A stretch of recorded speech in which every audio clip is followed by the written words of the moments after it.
قل متاع الدنيا قليل قل متاع الدنيا قليل والآخرة خير لمن اتقى ولا تظلمون فتيلا. أعوذ بالله من الشيطان الرجيم. بسم الله الرحمن الرحيم. الحمد لله رب العالمين ولا عاقبة للمتقين ولا عدوان إلا على الظالمين والصلاة والسلام على نبينا محمد صلى الله عليه وسلم وعلى آله وصحابته والتابعين لهم بإحسان إلى يوم الدين وبعد. سبحانك لا علم لنا إلا ما علمتنا إنك أنت العليم الحكيم. اللهم علمنا ما ينفعنا وانفعنا بما علمتنا. اللهم زدنا ولا تنقصنا وانصرنا ولا تنصر علينا. اللهم يا ربنا من أراد بنا سوء وبأهلنا سوء وبأمة المسلمين سوء اللهم رد كيدهم في نارهم ودمرهم تدميرا.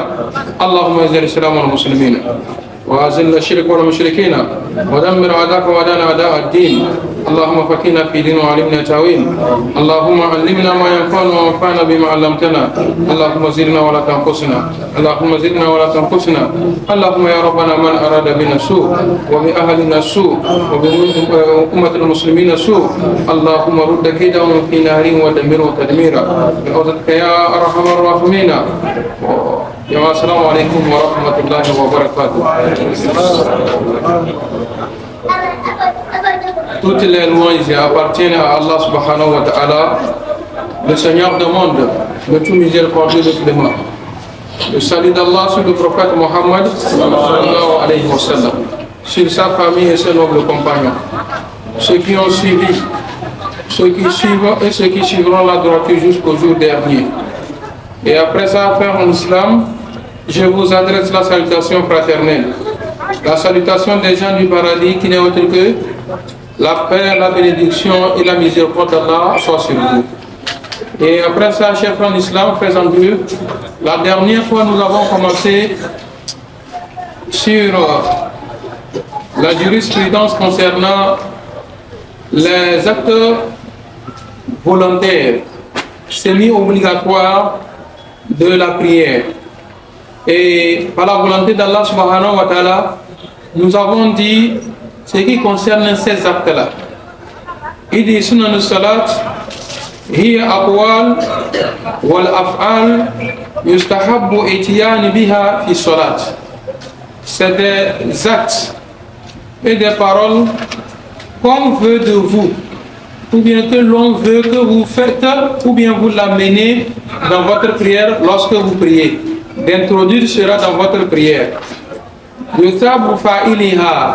Quand vous faites cela, vous êtes récompensé. Et si vous laissez ça, vous n'êtes pas puni pour ça.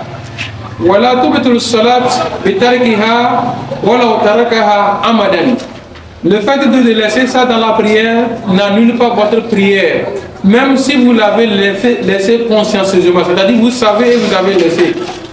L'on ne vous tiendra pas pour ça, et cela n'annule pas votre prière. Et aussi, quand vous le laissez, ça ne vous oblige pas à faire les deux prosternations de réparation, soit avant le salut final ou après le salut final. Quand vous laissez ça, ça ne vous demande pas cela aussi. Et ces jours-là, nous nous sommes rappelés que ces actes semi-obligatoires se répartissent en deux. À Qawliya, ce qui est de la parole, wa fi'liya, et ce qui est des actes. Awalan, nous avons parlé premièrement à Sunan al-Qawliya, ce qui concerne des paroles qui ne sont pas obligatoires et que si vous faites, vous êtes récompensé. Si vous laissez, ça n'annule pas votre prière et vous ne serez pas tenu par ça. Premièrement, dua ou iftita, la prière que l'on fait après le takbir al-ihram. D'habitude, nous disons subhanaka Allahumma wa bihamdika wa tabaraka ismuka wa ta'ala jaduka wa la ilaha ghayruka. Ou bien, autrement, il y a ceux-là qui disent Allahumma باعد بيني وبين خطاياي كما بعدت بين المشرق والمغرب اللهم نقني من الخطايا كما ينقى الثوب الأبيض من الثوب الأبيض من الدنس اللهم اغسلني من خطاياي بالثلج والماء والثلج. Donc c'est la prière d'ouverture. Après le takbirat ihram, c'est qu'on dit wal-isti'aza qabla al-qira'a. Le fait de dire a'udhu billahi minash shaitanir rajim avant de commencer la prière.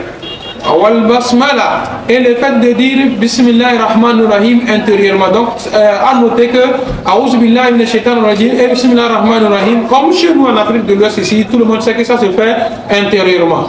Mais quand vous allez dans le pays Maghreb, a'udhu billahi minash shaitanir rajim se fait en cachette, mais bismillahir rahmanir rahim se fait ouvertement. Vous allez voir, il dit Allahu Akbar. Après avoir fait, il dit a'udhu billahi minash shaitanir rajim intérieurement, et vous attendez Bismillahir Rahmanir Rahim, Alhamdulillahi Rabbil Alamin. Il fait ça tout ouvertement. Mais de ce qui concerne nous, en Afrique de l'Ouest ici, nous avons remarqué que l'on fait ça à voix basse. Avant de commencer la Fatiha, à votre voix, s'il s'agit des prières de Maghrib, Isha et de Soubi. Puis c'est les prières de jour et Asr, ça se fait intérieurement. Après Basmala, la fois passée, nous avons dit Al-Qira'atu Ba'da al-Fatiha Bima Tayassara min al-Qur'an. Le fait de lire après la Fatiha, la sourate qui suit la Fatiha. La sourate que l'on lit après la Fatiha. Dans ce livre-là, il nous rappelle que sourate qu'on lit après la Fatiha n'est pas obligatoire. Quand vous faites, c'est un sunnah. Vous êtes récompensé pour ça. Et si vous ne le faites pas, ça ne vous oblige pas à faire les deux prosternations de réparation, soit Kabli ou bien Badi. Cela ne vous nécessite pas cela. Cinquième point, c'est aujourd'hui là nous avons démarré, où il nous dit en takuna qira'atu fi rak'atayn al-awwaliyan awwaliyan akthar min qira'atu fil akhirayn. Lorsque vous êtes en train de lire, le fait de lire dans les deux premières rakats, l'on lit la Fatiha plus la sourate. Deux deuxièmes rakats ou bien la troisième rakat, si c'est la prière de Maghrib, prend seulement quoi? La Fatiha. Nous nous référons à l'hadith rapporté par Qatada radiallahu anhu عن النبي صلى الله عليه وسلم du prophète Muhammad صلى الله عليه وسلم كان يقرأ في ركعتين أوليين quand il lit dans les deux premières rakats من الظهر, la prière de Zuhur, la prière de midi, wal asr, et la prière de l'après-midi, bi Fatihatul Kitaba wa surat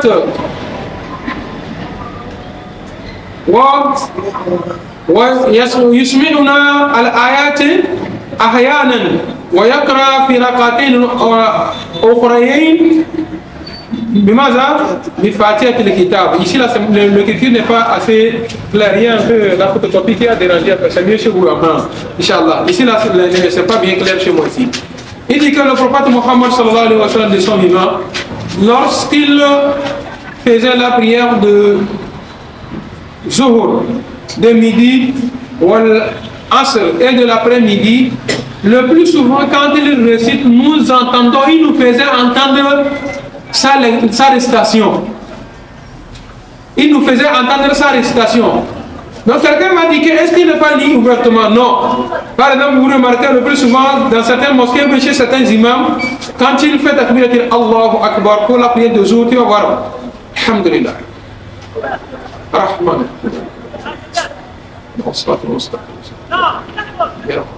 Lui-même il entend et celui qui est un peu proche de lui peut entendre. On ne peut pas dire que là il a lu ouvertement. Est-ce que nous comprenons? C'est comme la prière de la femme. Chez la femme, on dit à la femme quand elle prie, elle doit passer la voie, n'est-ce pas? Mais lorsqu'elle est seule, là où il n'y a pas des hommes pour déranger, sa voix ne va pas déranger quelqu'un, ou bien elle est avec son mari à la maison, on l'a autorisé de lire à haute voix. Donc quand on a dit de lire à haute voix, cela veut dire qu'elle n'a qu'à lire à haute voix comme chez nous, Alhamdulillah, Rabbil Alamin. Non. Comment elle lit à haute voix chez la femme? Elle dit qu'elle n'a qu'à lire de telle sorte qu'elle-même elle entend ce qu'elle dit, et celui qui est à côté de lui, proche, peut entendre. Alhamdulillah, Rabbil Alamin. Non, c'est ce qu'on fait allusion à voix basse. Mais le plus souvent, vous remarquez chez beaucoup de nous musulmans, parmi nous tous, quand surtout que l'imam est devant et nous dirige la prière, nous sommes derrière, ou bien l'imam même, tu vas voir, remarquer que quand il est en train de lire, tu vas voir la bouche bée. Quand tu lui demandes, il dit que je lis ça à voix basse. C'est une erreur. Est-ce que nous comprenons? Quand on dit de lire à voix basse, on doit voir le mouvement des lèvres et de la langue.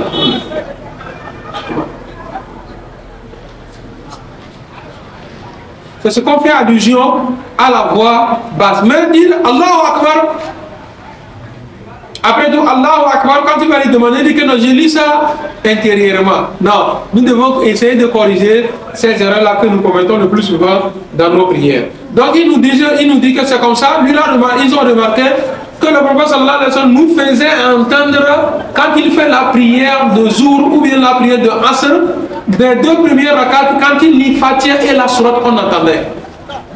C'est comme ça aussi quand il se lève pour amener la troisième et la quatrième rakat de Zour et de Asr, il nous faisait entendre seulement la lecture de Fatiha sans augmenter la sourate. Donc on nous enseigne directement comment ça se fait la prière de Zour et la prière de Asr. Donc on comprend que la prière de Asr et Zour et Asr, les deux premières rakats, on lit Fatiha plus sourate, les deux deuxièmes rakats, Fatiha seulement. Mais tout à voix basse. On a fini maintenant avec les sourates qu'on lit après la Fatiha. Maintenant il dit quoi? Al-Qira'atu ba'da al-Fatiha ahyanan fi rak'at al-thalitha والرابعة بحديث أبي سعيد الخدري ماذا قال؟ رضي الله عنه أن النبي صلى الله عليه وسلم كان يقرأ في الصلاة الظهر في ركعتين أو أوليين. نعم، في كل ركعة قدر 30 آيات وفي أخرين نعم قدر 15 آية أو قال نصف ذلك. أيوة. وفي العصر في ركعتين أوليين كل ركعة قدر قراءة 15 أو 15 آية وفي الآخرين نصف ذلك. Ici, en même temps, c'est l'apprentissage à nous tous qui nous écoutez ici, que nous tous qui écoutons, et ceux-là qui nous suivent d'ailleurs, que pour faire la prière de Zour, comment le prophète sallallahu alayhi wa sallam faisait, Zour et Asr, et les sourates qui sont, et les prières qui sont constituées de 3 rakats. Il dit que selon le prophète Muhammad sallallahu alayhi wa sallam, l'adresse rapportée par Abu Saïd al-Khudri, que le Tout-Puissant l'agrée, il nous dit que quand yakra fi salat zuhr fi rakatain ulayaini, le prophète sallallahu alayhi wa sallam de son vivant, il lisait dans les deux premières rakats, de Zuhr et de Asr. Est-ce que vous comprenez? Il lisait kullu rak'atin, chaque rak'at qadra salasina aya fi salasina aya. Il dit que deux premières rak'at là, le prophète sallallahu alayhi wa sallam lisait comment l'appelle-t-on, Zuhr et Asr. Les deux premières rak'at de Zuhr et Asr, il lisait à peu près 30 versets. À peu près 30 versets pour la première rakat. On peut dire quelle sourate à peu près? Surat al-Mulk. Surat al-Mulk dépasse... Non, ça dépasse 30, non? Surat al-Mulk, là on fait le Coran et Dieu. Vérifiez voir. Mais on va avancer en attendant. Donc il lisait 30 versets au premier rakats, 30 versets. C'est ce que tu vas prier ici aujourd'hui. Demain, tout le monde va te laisser derrière dans la mosquée. On veut que tout le monde n'a qu'à lire quoi? Inna atena ka premier rakat, wal asr deuxième rakat, et puis on va faire partir. Surat al-Fajr, ça fait combien de versets? 30 versets, voilà. Wal Fajr. Donc le prophète sallallahu alayhi wa sallam, pour donner le premier rakat, il lit Wal Fajr. Et comment il lit Wal Fajr là? Wal Fajr, c'est ça ce qu'il lit? Non. On va voir ça devant. Il lisait ça posément. Wal Fajr.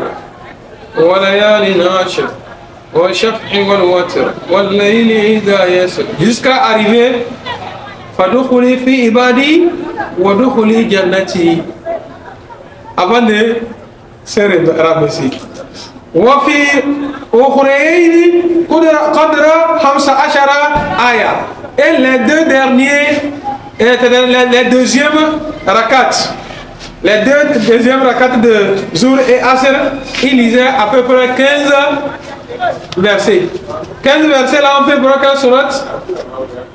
Comme sourate là. Ou bien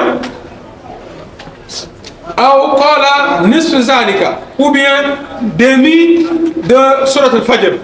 La moitié de sourate al-Fajr, tu arrives wa amma idha mabtalahu faqadara alayhi rizqahu fayaqulu rabbi ahanan.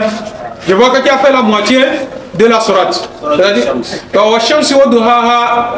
donc première rakat wal fajr, deuxième rakat wa shamsi wa duhaha. Donc ce qui veut dire que vous avez fait comme le prophète Mohammed sallallahu alayhi wa sallam nous a enseigné.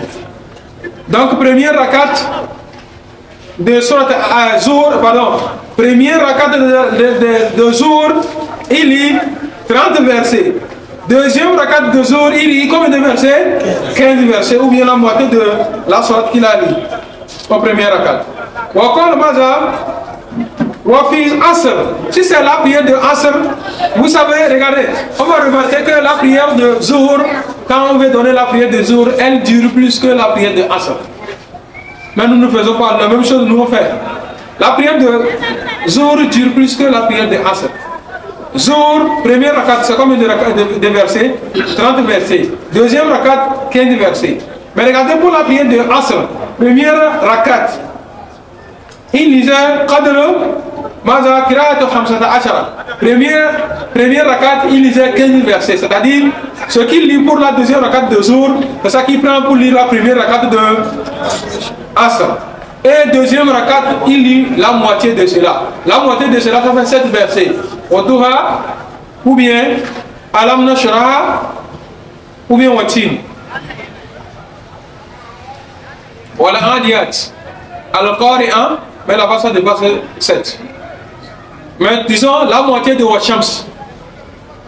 Donc vous allez remarquer que quand on fait la prière de Zuhr, elle dure plus que la prière de Asr. Bon, maintenant, comment faut-il lire ces versets-là? Rapidement ou bien posément? ويستحب ترتيل القراءة وتدبرها بالإجماع. Il est conseillé de psalmodier le Coran quand on lit pour les deux rakats. Regardez, psalmodier le Coran, ça veut dire quoi? Celui qui ne psalmodie pas le Coran, ça veut dire qu'il va lire. Voilà.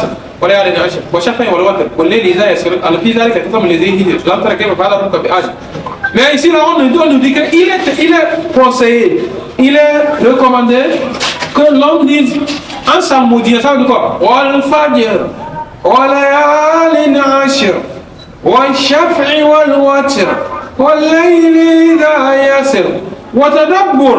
Quand on dit watadabbur ici, il dit que le fait de lire et prêter l'attention en ayant l'attention sur ce que tu es en train de lire. Dans un hadith, on nous dit que le prophète sallallahu alayhi wa sallam, lorsqu'il récite le Coran donnant la prière, quand il est en train de prier et qu'il récite les versets coraniques, quand il arrive à l'endroit où on parle du bien, du paradis et comme ça, il marque une pause. Il prie Allah subhanahu wa ta'ala pour les bienfaits de ce que le verset a dit. Et quand il récite les versets où ça parle du feu, de l'enfer et du danger, il garde aussi une pause et demander la protection d'Allah subhanahu wa ta'ala contre.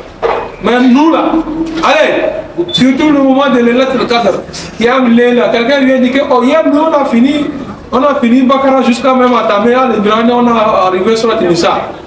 Donc ce qui veut dire que c'est la lecture où l'on ne prête pas beaucoup d'attention sur ça, c'est-à-dire Aya Fouta, on n'a qu'à faire finir seulement. Donc ça demande aussi à Tadabbur.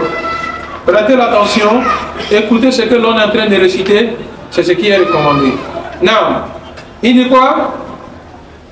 في قراءة بالإجماع لقوله تعالى ils se sont référés à l'hadith du prophète Mohammed au verset du Saint-Coran dans la sourate Muzammil au verset 4 Allah subhanahu wa ta'ala warattil al-Qur'ana tartila.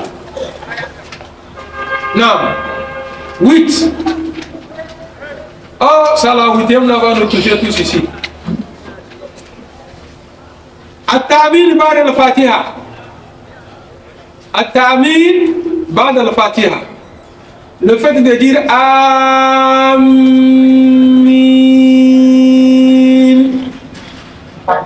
derrière et après la Fatiha. Est-ce que c'est ce que nous on fait? On dit Ghayril maghdubi alayhim waladdallin.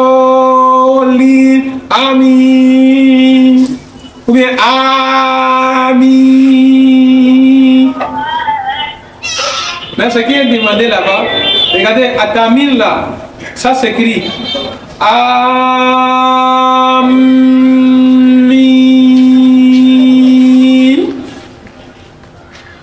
Là-bas, Amin. Et là, vous allez attendre Amin. C'est fini. Nous allons corriger ça. Amin. Avec N à la fin. Oh.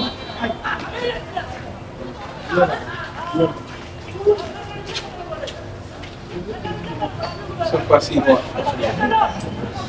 Donc, je reviens sur Amin.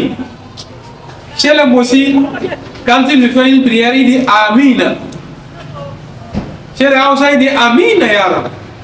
Vous ne savez pas ça. Chez nous, en témoin, on dit quoi? Amin.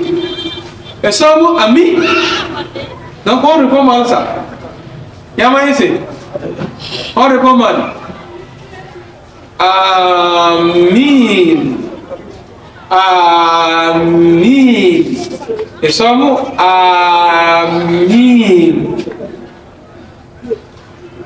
غير المغضوب عليهم ولا الضالين.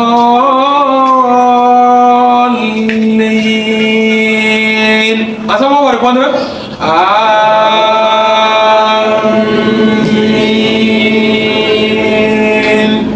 Voilà. C'est la vraie ça. Il y a notre غير المغضوب عليهم ولا الضالين. Et puis c'est fini.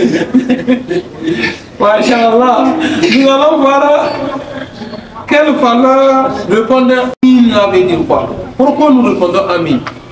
Ici il a dit استحب جمهور علماء تأمين الإمام والمأمون والمفرد. Que tous les savants soient unanimes que c'est un acte volontaire de répondre Amin. L'imam qui donne la prière, quand il fait d'autres imams, lui se tait. C'est de derrière l'on dire Amin ou bien. Bon, à partir d'aujourd'hui, il te dit que toi, l'imam qui dirige la prière, tu dis Amin. Wal Ma'amoun, ceux-là qu'on dirige doivent dire aussi Amin. Et quand tu pries seul, Awal Moufred, tu es venu pour prier celle-là, Amin, là tu vas répondre.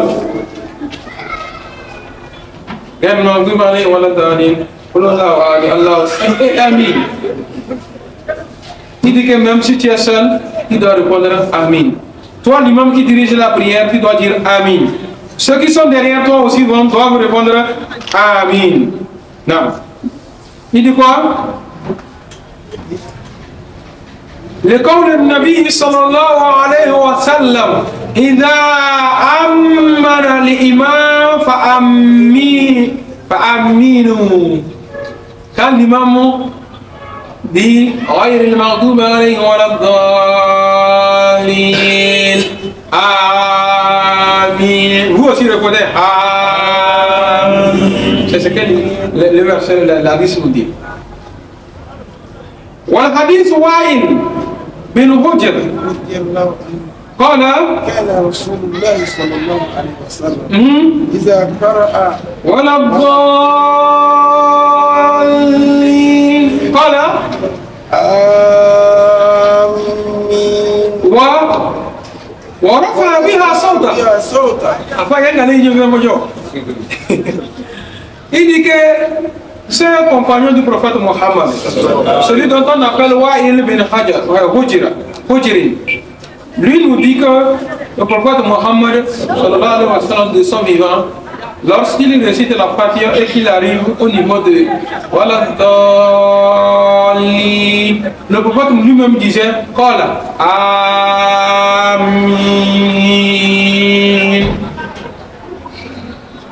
Il répondait Amin. Wa rafa'a biha sawta. Et le prophète Mohammed sallallahu alayhi wa sallam lui répondait à haute voix. Donc nous qui répondons, on a qu'à arrêter ça. On a qu'à arrêter ça. Quand le prophète sallallahu alayhi wa sallam faisait ça, les compagnons entendaient la mine du prophète sallallahu alayhi wa sallam. Quand le compagnon répondait Amin dans la mosquée, c'est comme la mosquée même tremble. Parce qu'il y a un hadith qui dit que celui dont sont dans la prière sont Amin. Et les Amin, parce que quand nous venons prier comme ça, les anges qui sont avec nous aussi sont derrière nous pour suivre. Quand on dit Amin, celui dont sont Amis et les amis des anges considèrent c'est fini. Alhamdulillah, il a eu la chance de tout. Il est exaucé. Donc il ne faut pas s'amuser lorsque l'imam dit Amin. قال شيخنا محمد بن عزام الفضلي حفظه الله وصرف لأمر فأمنوا من وجوبه من الوجوب إلى استحاب عن النبي صلى الله عليه وسلم لم يأمر مسيئا بالصلاة بذلك وكذلك واجبات الصلاة تكون في حق الإمام والمأموم والمفرد فلما لم يأمر النبي صلى الله عليه وسلم بذلك الإمام والمفرد دل على أن ذلك من الاستحباب والله أعلم. Il dit que comme le prophète sallallahu alayhi wa sallam a dit, Shaykhana, notre chef Mohammed ibn Hazam, il nous dit que si le prophète Mohammed sallallahu alayhi wa sallam a dit Fa'aminu, de dire Amin, dites Amin, vous allez comprendre là par quoi. C'est comment l'appelle-t-on, quel temps on a utilisé là-bas. C'est l'impératif. Dites Amin. Ou bien c'est pas ça. C'est un ordre. Ou bien c'est pas ça. Mais ici, cet oustaz-là attire notre attention de ne pas considérer cet ordre dont le prophète Mohammed sallallahu alayhi wa sallam nous a donné que c'est obligatoirement quelqu'un doit dire Amin. En se référant à l'hadith de celui-là qui était venu faire la prière mal comme il voulait, si le prophète sallallahu alayhi wa sallam a dit de reprendre sa prière. Il a repris à plusieurs reprises, il n'a pas pu faire correctement la prière, et le prophète sallallahu alayhi wa sallam de lui apprendre la prière. Quand il l'apprenait, comment ça se fait la prière, il ne l'a pas obligé de dire Amin. Donc si ça n'est ainsi, nous devons retenir que le fait de dire Amin dans la prière n'est pas obligatoire. Mais ce social-là a fini par dire que Wallahu a'lam. Dieu seul sait. Il l'a dit en se référant à la 10 et ses points. Donc ce qui veut dire que Dieu seul sait si c'est obligatoire ou bien si ce n'est pas obligatoire. Est-ce que nous comprenons? Mais nous, en tant que musulmans, qui ne veut pas qu'on les guide sur le droit chemin? Qui ne veut pas? Il n'y a personne, nous tous on veut être guidés sur le droit chemin. le chemin de ceux-là que Dieu a comblé de ses faveurs, qui ne peut pas accorder sa faveur. Non pas le chemin des égarés. Qui veut être égaré? Personne. Ni le chemin de ceux-là qui ont coulé à la colère de Dieu. Qui veut encourir à la colère de Dieu? Personne d'entre nous. Donc si on finit de faire la Fatiha, la fin de la Fatiha là, c'est les prières. Quand il dit que il dit dans Surat al-Mustaqim, c'est une prière. Dieu guide-nous sur le droit chemin. Surat al-Lazina an'amta alayhim. Le chemin de ceux-là que tu as donné, tu as orienté et qui les a accordés de tes faveurs. Ni le chemin de ceux-là qui, non pas le chemin de ceux-là qui ont encouru à ta colère, ni le chemin des égarés. C'est une prière, on termine par dire quoi? Amin. Donc pour éviter tout problème, lorsque l'imam dit disons Amin. Pourquoi on nous ramène cela? Il arrive souvent que à un moment donné du temps ou bien de la vie, quand nous faisons la prière, nous sommes souvent emportés. Jusqu'à l'imam va faire d'elle, c'est quand les autres vont dire Amin, fini, tu te réveilles que tu es dans la prière. On a déjà commencé la Fatiha, tu ne peux pas crier Amin après que les autres ont dit Amin. Donc quand ça passe comme ça, que cela ne soit pas une obligation pour quelqu'un qui dise que comme je n'ai pas dit Amin dans la prière, dans l'autre rakat est annulé. Non. C'est pour te dire que ce n'est pas un acteur obligatoire. Allah subhanahu wa ta'ala nous assiste, il nous guide sur le droit chemin, il nous apporte les meilleures choses ici dans le monde et dans notre monde. Si nous essayons de continuer, à 45, on commence les questions. Il est 35. On peut augmenter un ou bien on commence les questionnaires. Pour ne pas abuser du temps. 19h pile, on prie. Il est 40. Il est 40. Dans 5 minutes, on commence les questionnaires. On peut terminer ceci. Là-bas, il y a beaucoup de commentaires. Et puis si nous avons pu lire ça aussi, ça va nous donner des avantages. On continue. Pour profiter de ces avantages qui sont là-bas. 9e point, il dit que Al-Zikr fi ruku ibada qawlihi subhana rabbiyal azim. Quand quelqu'un fait la génuflexion, on dit quoi? Subhana rabbiyal azim. Maintenant, quand on finit de faire subhana rabbiyal azim là, est-ce qu'il y a encore quelque chose que je vais dire quand l'imam ne s'est pas encore levé? Peut-être moi j'ai déjà dit mais 3 l'a fini. Il ne s'est pas encore levé. Je peux profiter pour dire d'autres évocations là-bas. Voilà, il dit que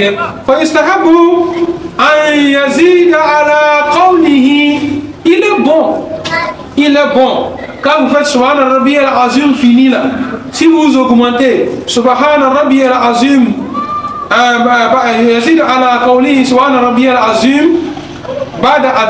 vous pouvez augmenter d'autres évocations.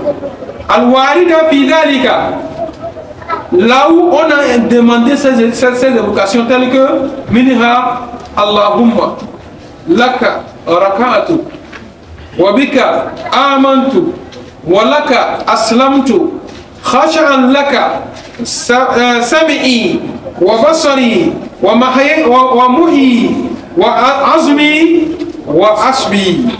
Si celui qui a pu apprendre ça, il peut augmenter cela dans la génuflexion, ou bien qu'il dise quoi? Subhanaka Allahumma Rabbana wa bihamdika Allahumma ighfirli. Après avoir dit Subhanallah al-Azim, on peut augmenter cela. Et quelqu'un peut apprendre ceci-là et profiter dans les prières nocturnes quand il s'élève pour faire At-Tarawi, c'est-à-dire Qiyam Layl, les nafila de nuit. Quand vous avez ceci-là, vous pouvez maintenant, parce que à quelque part, quand tu arrives à chercher derrière certains imams, le temps que tu vas dire Subhanallah al-Azim 2 fois ou bien 1 fois là, lui on finit les 3 élevés. Donc tout ceci là que nous sommes en train de dire, tu auras le temps de dire ça. Donc si j'apprends ça, où est-ce que je peux mettre ça? Dans mes prières surrogatoires, je peux utiliser ça. Ou bien, quelqu'un a fini de dire Subhana Rabbi al-Azim fini, il peut dire Subbuhul Qudus, Rabbul Malaikatu, Warruh. Rabbul Malaikati, Warruh. Quand il fait la génuflexion, Et il dit Subhana Rabbi al-Azim fini, il peut dire aussi Subbuhul Qudus, Rabbul Malaikati wa Ruh. Ou bien il peut aussi dire Subhana Zil Jabarut, Subhana Zil Jabarut, wal Malakut, wal Kibriyau, wal Kibriyai, wal Azmat. Il peut dire quoi? Subhana Zil Jabarut, wal Malakut, wal Kibriya, wal Azmat. Dans la génuflexion. Ces évocations dont je viens de citer, l'homme peut aussi, lorsqu'il veut invoquer Dieu pour certaines choses, prendre cela d'abord, faire atalakou avec Allah subhanahu wa ta'ala. Faire appel d'abord à Allah subhanahu wa ta'ala, parce que c'est des évocations qui glorifient Allah subhanahu wa ta'ala, qui valorisent Allah subhanahu wa ta'ala. Allah subhanahu wa ta'ala nous assiste. Sabbitna al-iman, wa tawaffana ma'al abrar, ya zal jalal wa al-ikram. اللهم انزل الاسلام والمسلمين واذل الشرك والمشركين ودمر اعداءنا واعداءك واعداءنا اعداء الدين برحمتك يا ارحم الراحمين.